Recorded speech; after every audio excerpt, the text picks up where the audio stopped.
मेरे साथ में यही प्रॉब्लम होती है कि बैकग्राउंड अगर ठीक हो जाता है तो लाइटिंग अच्छी नहीं होती है फेस पे, और अगर फेस पे लाइटिंग ठीक हो जाती है तो बैकग्राउंड बेकार हो जाता है। आई वुड प्रेफर कि बैकग्राउंड एक बार को बेकार हो जाए पर फेस पे लाइटिंग ठीक रहे। एनीवेज, कल बंगाल के इलेक्शंस का रिजल्ट आया और सुबह 11 बजे से लेकर के शाम के 4-5 बजे तक मैं बैठी रही कि कोई नया मीम मिल जाए, कोई नया फैक्ट मिल जाए तो मैं अपने दोस्तों को शेयर कर दूँ, अपने व्हाट्सएप ग्रुप पे, इंस्टाग्राम पे रील्स शेयर कर दूँ। तो सुबह 11 बजे पता चल चुका था ट्रेंड बदलने वाला नहीं है and the party which has one, मतलब बीजेपी हैज़ वन, अब कोई बीट नहीं कर सकता है।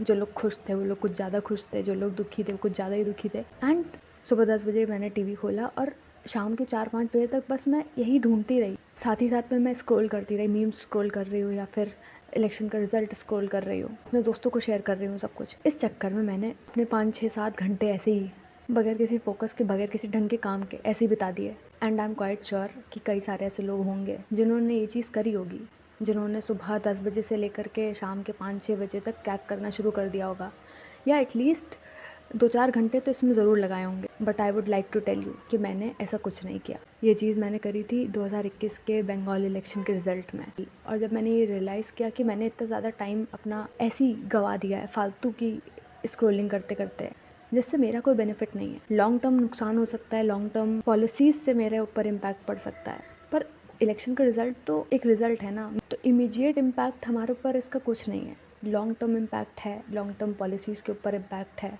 And I'm not saying that I'm apolitical. That is the worst statement to make. But scrolling memes in the garb of being political, तो I don't think कि इससे कोई भी इम्पैक्ट पड़ने वाला है। तो इसीलिए जैसे ही ये 4 मई को बंगाल का इलेक्शन का रिजल्ट आया, मैंने सिर्फ ट्रैक किया कि कौन जीता कौन हारा, एंड दैट्स इट। और कुछ मीम्स भी स्क्रॉल किए, पर पूरे दिन बैठ करके वो सारे मीम्स स्क्रॉल नहीं किए। And it is not making me something kind of superior, it's not going to make impact, क्योंकि sharing reels, sharing memes, scrolling memes, scrolling reels is not going to make any kind of impact, ना मेरी life पे ना ही किसी और की life पे।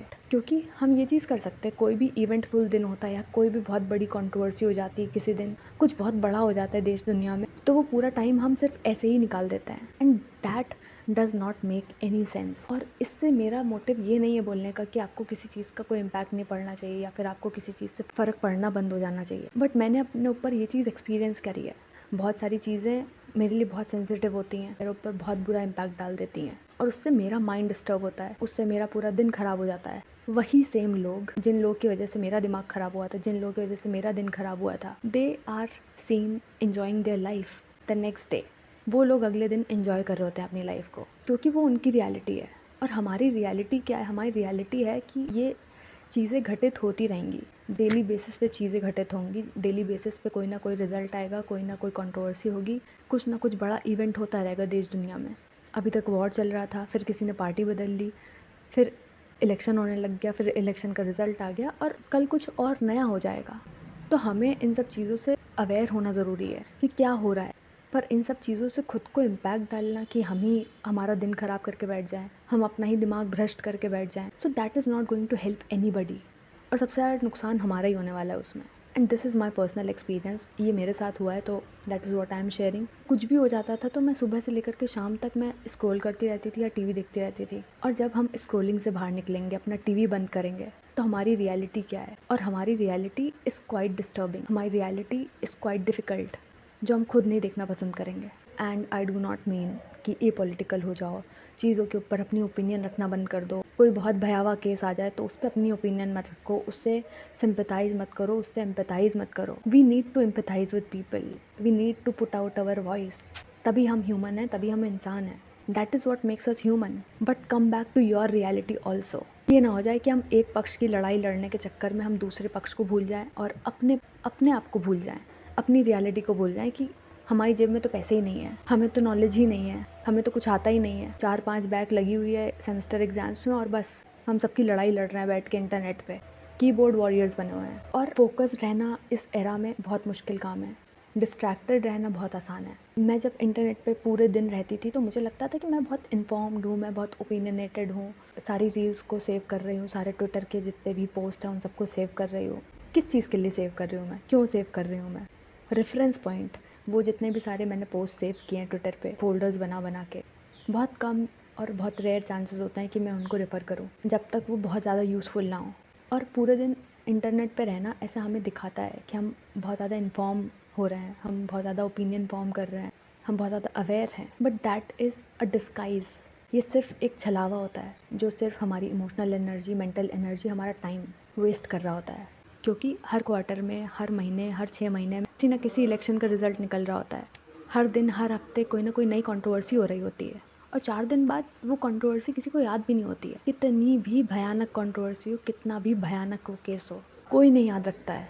पर हम अपने घंटों बिता देते हैं उस पर्टिकुलर कंट्रोवर्सी के ऊपर थ्रेड्स रीड करने पे, कमेंट्स रीड करने पे, रिएक्शन देने में, उस कंट्रोवर्सी पे अटेंशन देने में। जो चीज़ आज की डेट में सबसे ज़्यादा एक्सपेंसिव है, अटेंशन, वो हम फ्री में दे देते हैं। That creates an endless scrolling loop जिसका ज़ीरो रियल वर्ल्ड इम्पैक्ट है। और एक दिन ऐसे ही बैठे बैठे मैं जब स्क्रॉल कर रही थी, कोई बहुत बड़ी कंट्रोवर्सी हो गई थी, तो मैं स्क्रॉल करे जा रही थी कि मुझे बहुत और रिएक्शन निकल रहा है मेरे अंदर से। कोई रिएक्ट करता हुआ मुझे दिख जाए तो मैं उसको देख लूँ, या फिर कोई एक्सप्रेस कर रहा हो तो मैं उसको देख लूँ एक बार।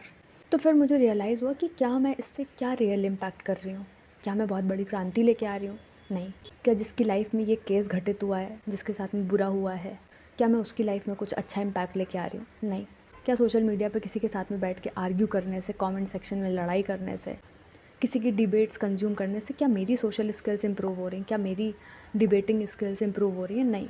क्या मेरा ऊपर कुछ अच्छा इम्पैक्ट पड़ रहा है? क्या मैं कुछ नया सीख रही हूँ? नहीं। मेरी रियलिटी तो बिल्कुल अलग है ना। तो ये सिर्फ एक डिल्यूजन होता है, इल्यूजन होता है कि हम बिज़ी हैं, पर रियल में कुछ मूवमेंट नहीं हो रहा होता है, आगे नहीं बढ़ रहा होता है, हम आगे नहीं बढ़ रहे होते हैं। इमोशनली ड्रेन हो जाते हैं वो अलग से, क्योंकि कोई भी कंट्रोवर्सी होगी, कोई भी इलेक्शन का रिजल्ट होगा, कोई भी बहुत ही भयानक सा केस हो जाएगा, सबसे पहले हमारा गुस्सा निकलेगा, आउटरेज निकलेगा, रिएक्शन निकलेगा, इमोशंस निकलेंगे, हमें फ्रस्ट्रेशन होगा, जो कि हमारा ही फोकस ख़त्म कर देगा at the end of the day, ताकि वो आगे का पूरा दिन बर्बाद हो जाए। और इस सब में क्या होता है ना, हमारी खुद की सॉलिड ओपिनियन नहीं बनती है। हम अनगिनत यूट्यूब चैनल्स देखते हैं, 50 रील्स देखते हैं, पर समझ में कुछ नहीं आता है ढंग से। सिर्फ हमारे पास में शैलो नॉलेज रहती है, शैलो ओपिनियंस रहती हैं, और वो शैलो नॉलेज किसी दूसरे ड्रामा से रिप्लेस हो सकती है बहुत आसानी से, और हमें बहुत आसानी से फील करवा सकती है that we are so productive, we are consuming informational content. But sometimes consuming informational content also comes under the category of doom scrolling. आपको ऐसा लग सकता है कि आप बहुत नॉलेजेबल चीज़ें कंज्यूम कर रहे हो, अच्छी इन्फॉर्मेशन कंज्यूम कर रहे हो, आप कुछ सीख रहे हो, but all you are consuming is noise. कुछ यूज़फुल बिल्ड नहीं हो रहा है, जिससे कुछ यूज़फुल नहीं हो रहा है, जिससे कुछ रियल वर्ल्ड इम्पैक्ट नहीं क्रिएट हो रहा है। तो इसीलिए हमें वो जो एंट्री पॉइंट्स हैं जिससे हम उस कंट्रोवर्सी के अंदर एंटर हो सकते हैं, उस एल्गोरिदम में एंटर हो सकते हैं, वो एंट्री पॉइंट्स हमें चेक करके रखना पड़ेगा। वैसे जो पेजेस हैं उनको अनफॉलो करना पड़ेगा, क्योंकि रैंडमली हम उन कंट्रोवर्सीज़ में नहीं एंटर होते हैं। Apps push us. तो ये बोल देना कि I will not use social media, तो वो थोड़ा अनरियलिस्टिक है और वो हम कर भी नहीं पाएंगे अनटिल अनलेस हम पूरी तरीके से क्विट ना कर दें। अगर वो मेंटल एनर्जी है आपके पास में, अगर वो आप दृढ़ निश्चय कर सकते हैं कि I will not use social media, then well and good. पर अगर हमें लिमिटेड टाइम के लिए सोशल मीडिया यूज़ भी करना है and we don't want to go under doom scrolling, so the thing we can do is control the entry point, control your consumption, time box your consumption, control your mindset. किसी भी चीज़ को fix करने से पहले सबसे ज़्यादा ज़रूरी कोई चीज़ होती है फिक्स करना, तो वो होता है माइंडसेट। माइंडसेट फिक्स किए बगैर कोई चीज़ फिक्स नहीं हो सकती। Sorry for the background, sorry for the lighting. Lighting ठीक होती है तो बैकग्राउंड बेकार हो जाता है, अगर बैकग्राउंड थोड़ा सा भी मैनेजेबल होता है तो लाइटिंग अच्छी नहीं हो पाती है फेस पे। तो I need to fix things. तो हम सर्टेनली ये सारी चीज़ें धीरे धीरे करके फिक्स करेंगे। आपको ये वीडियो कैसा लगा मुझे कमेंट्स में ज़रूर बताइएगा, and please subscribe to this channel. I will see you in my next. Okay bye.